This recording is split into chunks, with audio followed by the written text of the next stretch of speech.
Le Seigneur soit avec vous. Évangile de Jésus-Christ selon saint Luc.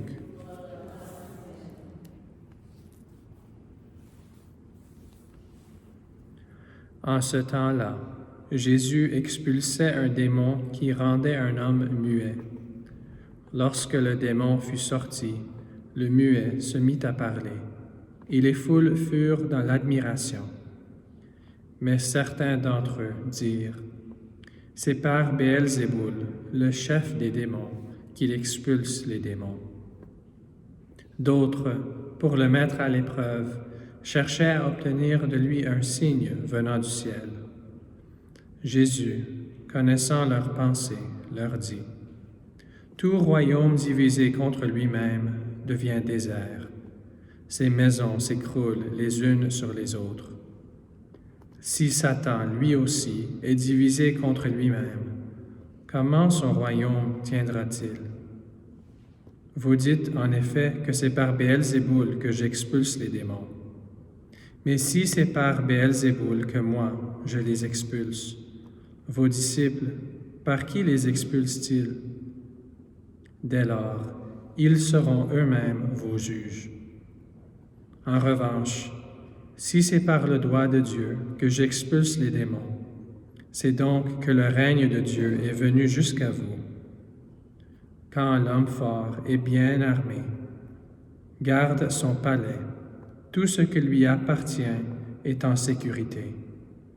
Mais si un plus fort survient et triomphe de lui, il lui enlève son armement auquel il se fiait, et il distribue tout ce dont il l'a dépouillé. Celui qui n'est pas avec moi est contre moi.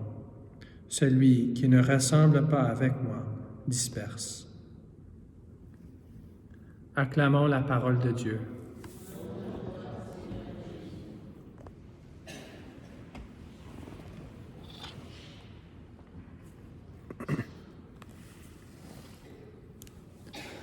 Mes frères et sœurs, aujourd'hui, Jésus nous montre comment on peut agir et parler avec ceux qui n'ont pas de foi.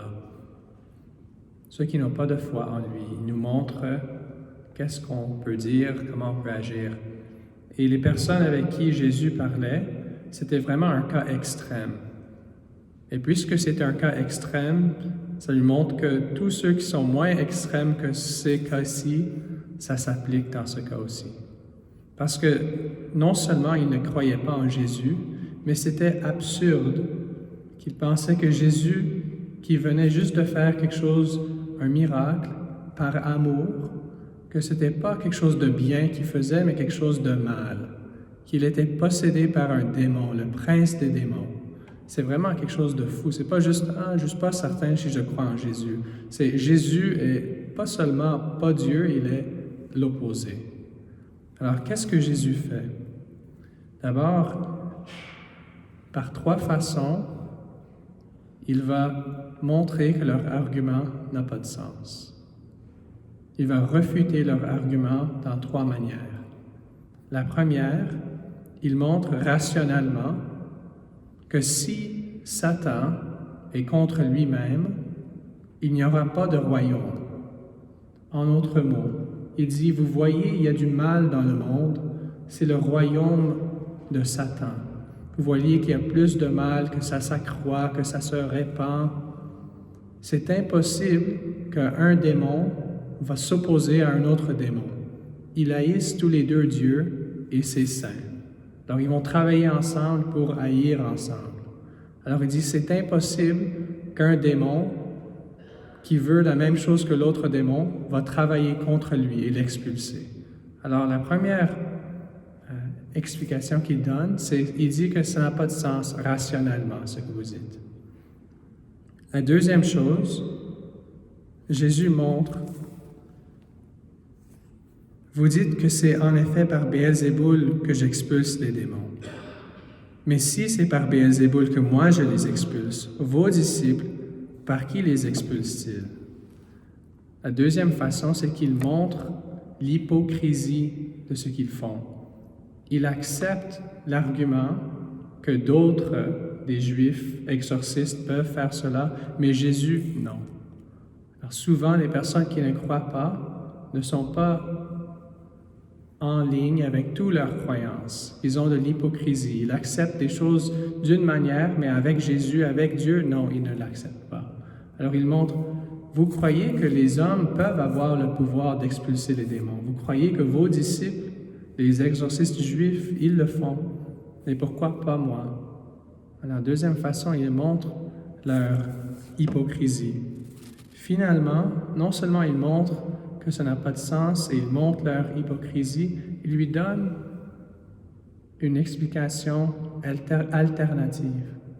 Il dit, il y a un homme fort, ça c'est le démon, c'est Satan.